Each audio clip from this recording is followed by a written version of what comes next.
On the third month of every year, the 21st day is set aside to celebrate and mark the World Down Syndrome Day. And today on Let's Talk Family, this is what we'll generally be talking about and touching on. My name is Faith Kaulu, and thank you so much for joining me today.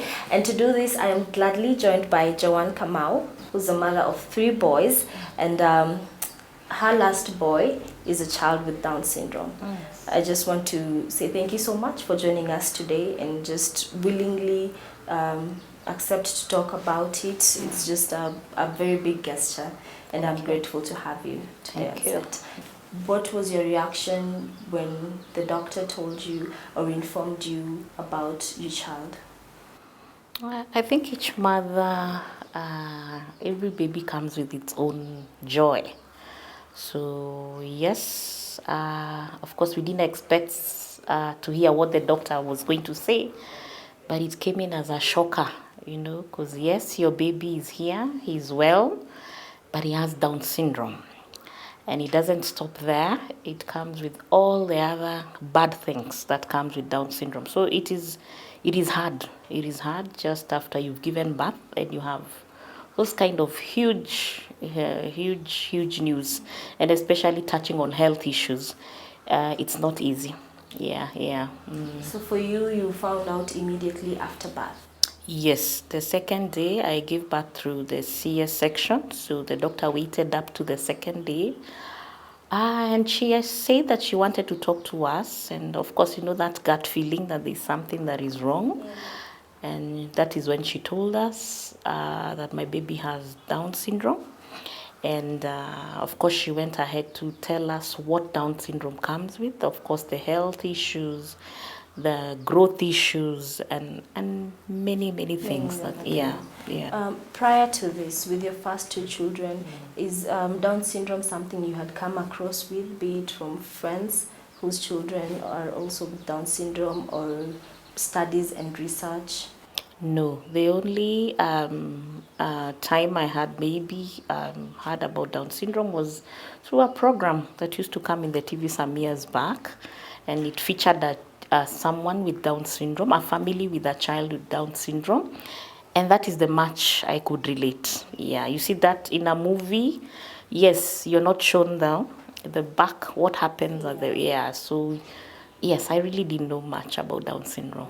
Okay. Yeah. So from the time the doctor informed you that your child is with Down syndrome, what ran into your mind when the news was broken?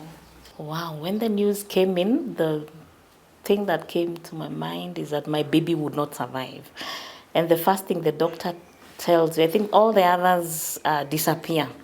But once they mention the heart, and you're like, wow, children with Down syndrome come with a myriad of health issues, one being the heart, and that's scary. So the issue was my baby would not survive. That was the most scary part. Yeah. And how did the doctor give enough advice on how you will move forward from then on? Maybe how to handle the child to ensure that you, reduce the risk factors that will lead to the other open chances or diseases that come with having Down syndrome? Did the doctor give enough advice and talk to you to just calm you down? The doctor gave advice, but in my opinion, I don't think that is the time to be told all in one.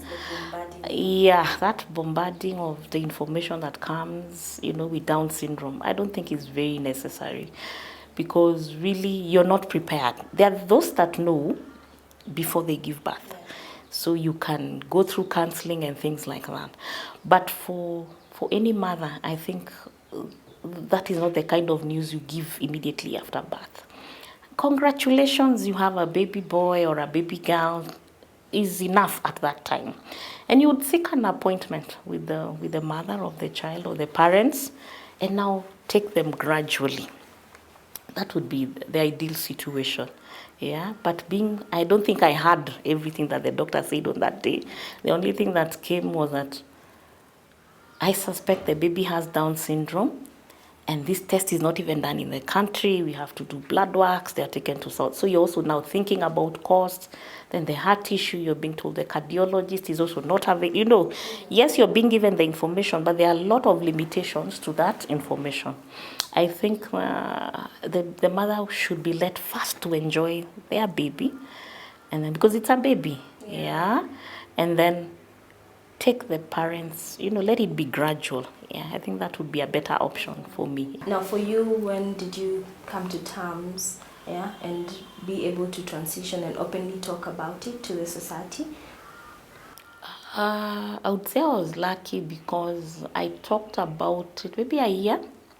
Okay, to my immediate family, my children, my spouse. Within the year, I was able to tell them. And because they expected things to happen to my baby, sit, walk, to my extended family, my in-laws, my sisters, my brothers, I told them now when we started the medical, because they would wonder, why are you in and out of hospital?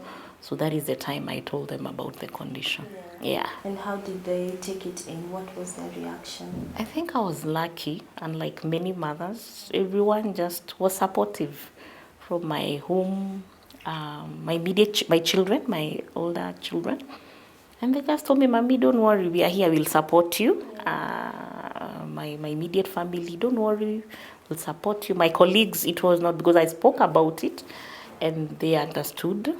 They've supported me so far, yes. And for people with negative comments, or maybe not really negative, but they're not sensitive enough and don't know what to say, because just as you've said, the baby is expected to start walking. So if someone blatantly asks you, but your child is old enough, why aren't they walking? Or why aren't they even growing? Because what happens when a child has a heart condition, the growth, you'd find like, yes, a baby is a year old and they look like they are 4 or 5 months because they don't grow, yeah, because they respiratory, the heart, so they don't grow.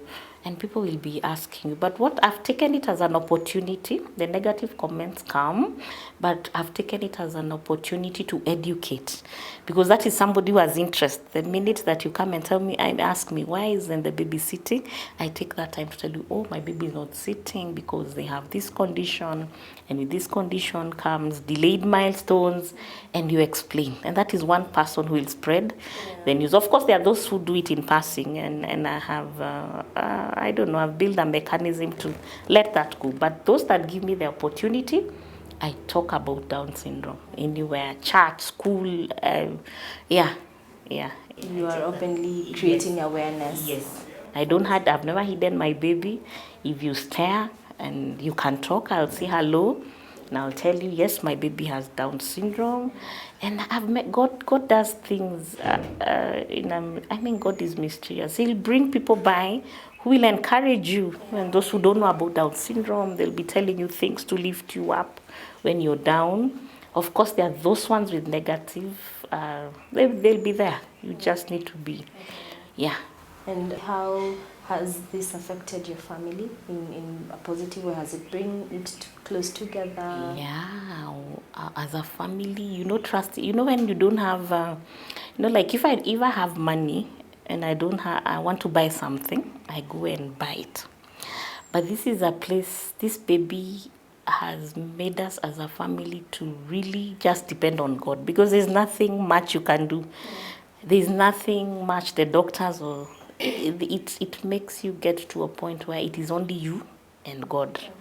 Yeah, so yes, our faith has grown, and I depend on God a lot. I talk to God a lot, yeah, and it's brought us together, because this baby, we have to pay attention, all of us, from my help to the siblings, to the daddy, yeah, and my workplace. And the first years are crazy. The first, second years, the therapies, and so my boss was good. My colleagues understood. I was able to take my leave, and long hospitalization days. I would think it has, even guys around me now, patience, yeah, it takes a toll on you on finances because it's quite expensive. Imagine the therapist, maybe the cheapest is a government hospital that will charge you 500. And imagine this is a baby who is growing. You're carrying them on your back, taking them to a public hospital. That will take you almost a half a day. But we thank God now there are therapists who come at home. It's quite expensive. Maybe a minimum of about 1,500 per session, per 2-hour session. And when they are younger, you need to do like that every day. So you also become a therapist because you can't afford. So the medical checkups, the blood works are so expensive. The diet, they have a lot of intolerance. Then now, all those specialists, it is quite expensive. It is quite expensive, and for those mothers that are not working, or even if you're working and you don't have a good job, we are losing so many babies because of that. Yeah. And it definitely takes a toll on you. Yes. Let's talk about your faith now. After you found out that you have a child with Down syndrome, did you question God? Was it a moment where you kind of lost your faith, or you're wondering, why me, God? I think that happens. Huh? It did happen. I was angry. I was angry because I expected to have a baby like, human standards. When you're told your baby is fine, they are 4 kgs and they're, come back after 2 weeks for them. But you see, now you ask God, really, you're God. You decided to give me this baby. You're giving me a baby with all these challenges. Really, did I need you get to that? I got to that level, but I thank God it didn't last long. It did. And I am God. He reminds you, I am God. I do what I want. And I've worked with that. And one day at a time, my gyna told me, you know what? It's not that bad. What you do, one day at a time. And that's how I've handled my baby. If it was not time for school, I was not thinking about school. If it was not time for the heart surgery, I was not thinking about the heart surgery. If it was not time for the eyes, I was, just one day. We are dealing with the heart now. It's the heart. We are dealing with the diet. Yeah, so one day at a time. And that's how I've been able to cope. Yeah. Let's talk about the unsolicited advice. The doctors who know it all, and say, mtoto wako, this is what you should do. Did they come in? I remember one time because after 1 year, immediately after birth, of course I was told my baby had the heart, but the heart was not that bad. There are those that come with it was just a PDA, and the doctor said it closes on its own. So you can imagine you're being sent home, and you're told that your child has a hole in the heart, but come back after 1 year. So 1 year we didn't go back. So after 1 year, my pediatrician told me, no, I still feel the mama. Go back to the cardiologist. And the cardiologist, of course, are now scheduled us